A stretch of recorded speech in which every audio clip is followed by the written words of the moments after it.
সুষম বন্টনের কথা বলছি, সম্পদের সম্মূহীন সমাজ ব্যবস্থার কথা বলছি, দারিদ্র্য বিমোচনের কথা বলছি। আমরা আসলে কতটুকু এগোতে পারলাম এই সব বিষয়গুলোতে? এই চিঠিটা একটা সামাজিক গবেষণার একটা উপকরণ হতে পারে। এর মধ্যে থেকে কতগুলো বিষয় বেরিয়ে এসছে যে মাদ্রাসায় ছাত্ররা কি খায়, কেন, আর্থিক কারণটা কি। 2, এই চিঠিটা ছাত্রকে লুকিয়ে মায়ের কাছে দিতে হচ্ছে। 3, মা তারপরে দেখা করতে গেলে কর্তৃপক্ষ তার সঙ্গে দেখা করতে দিচ্ছে না। এই 3টা বিষয় এখান থেকে বেরিয়ে এলো, একটা চিত্র বেরিয়ে এলো। আর একটা জিনিস বেরিয়ে এলো যেটা আমরা প্রতিদিন দেখছি এবং এটা আমাদের পারসেপশন, যে মাদ্রাসাগুলোতে ছাত্রদের উপর নির্যাতন হয়। আবার এটা আমাদের অবজারভেশন যে মাদ্রাসাগুলোতে দরিদ্র পরিবারের ছেলেমেয়েরা অন্তত দুবেলা। 3 নম্বর হচ্ছে এই মাদ্রাসাগুলো চলে মূলত মানুষের দানে এবং অনুগ্রহে। চতুর্থত, এই মাদ্রাসাগুলোতে যে শিক্ষায় তারা শিক্ষিত হয় সেটা দেশের সামগ্রিক আমাদের যে চাহিদা তার সঙ্গে কতখানি সঙ্গতিপূর্ণ, এটা নিয়েও কিন্তু নানা প্রশ্ন। একটা হিসাব আমি দেখছিলাম যে আসলে বাংলাদেশের মাদ্রাসার সংখ্যা কত, কেউ কিন্তু বলতে পারছে না। ব্যান বেজের যদি তথ্য দেখি তাহলে একরকম দেখি, শিক্ষক বাতায়ন সেখান থেকে দেখি আর একরকম। সব মিলিয়ে আমরা যদি দেখি যে বলছে কওমি মাদ্রাসার সংখ্যা 19,000-এর একটু বেশি, দাখিল মাদ্রাসার সংখ্যা 6,000 6,500-এর মতো, তারপরে ইবতেদায়ী মাদ্রাসা 1,500-এর উপরে, আর ফাজিল মাদ্রাসা হচ্ছে 1084 এই বলে দেখা যাচ্ছে। কিন্তু পরেই আবার আরেকটা রিপোর্টে বলছে যে কিন্তু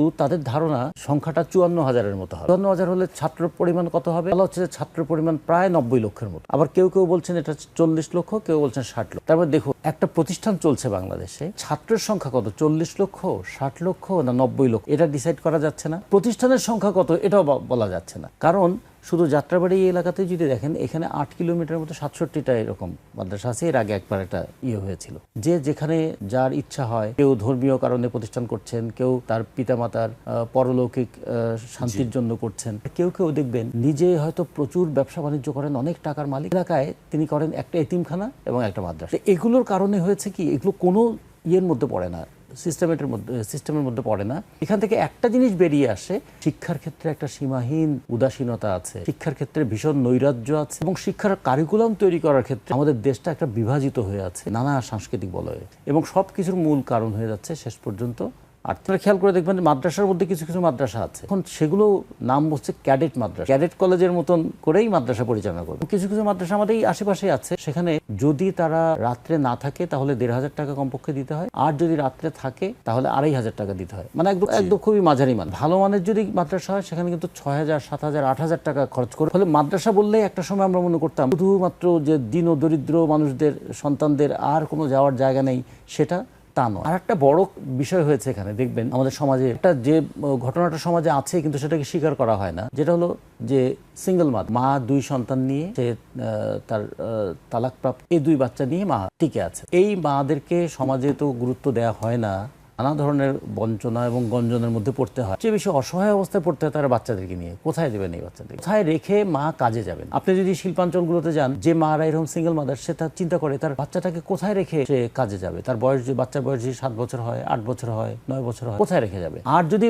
কন্যা শিশু হয় তাহলে তো আরো একটা ভয়ানক বোঝা মাথার উপর চেপে পড়ে। তখন তারা অনেকেই খুঁজতে থাকেন এই সমস্ত প্রাইভেট মাদ্রাসার দিক। এই প্রাইভেট মাদ্রাসাগুলো আয়ের একটা উৎস যেমন দান ধ্যান, আর একটা উৎস ছিল চামড়া বিক্রির টাকা। সেগুলো তো মানে অনিয়মিত, এবং সেখানে নির্যাতনটা নিয়মিত মানে বলাই হয় যে মা বাবাও মনে করেন দিয়েছি, হুজুররা যেভাবে পারুক তাকে অন্তত রাখুক, মারুক পিটুক, অন্তত রাখছে। তো এর মধ্যে দিয়ে যে প্রজন্মটা গড়ে উঠছে, এই প্রজন্ম কি গণতান্ত্রিক চেতনা নিয়ে গড়ে উঠবে? এই প্রজন্ম কি মানুষের প্রতি দায়িত্ব ভালোবাসা এগুলো নিয়ে গড়ে উঠবে? কিন্তু সে তো কোনো দায়িত্ব ভালোবাসা কোনোদিন দেখে নাই। সে তো অত্যাচার দেখেছে, সে তো বেদ দেখেছে, সে তো ভয় পেয়েছে, সে তো খাওয়ার ভয় পেয়েছে। এই কাজ করলে কিন্তু তোমাকে দাওয়াতে নিয়ে যাব না, এই কাজ করলে কিন্তু তোমাকে খেতে দেবো না, এইটা বলতে পারবা। একটা কিভাবে একটা দারিদ্র্যের নিষ্পেষণের মধ্যে একটা প্রজন্ম, সেটা যদি আমাদের চেয়ে কম 40 লক্ষ হয়, আর সবচেয়ে বেশি যদি 90 লক্ষ হয়, এর একটা বিরাট অংশ কিন্তু এইভাবে বেড়ে ওঠে। তাহলে আমাদের রাষ্ট্রের এই জায়গাটা নজর দেওয়া উচিত। আমরা যেমন এখন অনেক কথা বলছি না, আমরা সেফটি নেটের কথা বলছি, 145 ধরনের সেফটি নেট ছিল, সেটাকে কমিয়ে এখন 95টাতে নিয়ে আসা হয়েছে। এখন আমরা কৃষক কার্ড, ফ্যামিলি কার্ডের কথা যখন বলছি, সাথে সাথে আমাদের ভবিষ্যৎ প্রজন্মের জন্য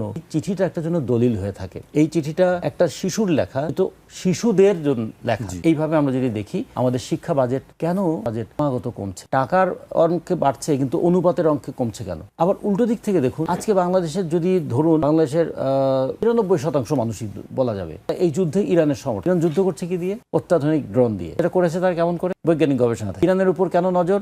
ইরান পারমাণবিক বোমা তৈরির দ্বারপ্রান্তে গিয়েছে কি? ইরানের উপর কেন এত আক্রমণ? সে তার কৃষি এবং শিল্প দুটো সমন্বয় করে দেশটা টিকে থাকার মতো অবস্থা আছে। সবগুলো কিসের কারণে হয়েছে? আমাদের মুখে বলছি আমরা, কিংবা আমাদের বলানো হচ্ছে ধর্ম, কিন্তু বাস্তবে এটা হচ্ছে বিজ্ঞানেরই চর্চার কারণে। শুধু ধর্মই যদি হতো, আরব আমিরাত, সৌদি আরব, কুয়েত, কাতার, তারাও তো এই একই ধর্মের লোক, এবং তারা আবার আমেরিকাকে অনুরোধ করছে ইরানকে দমন করার জন্য। ধর্মের কোনো বন্ধন নাই এখানে।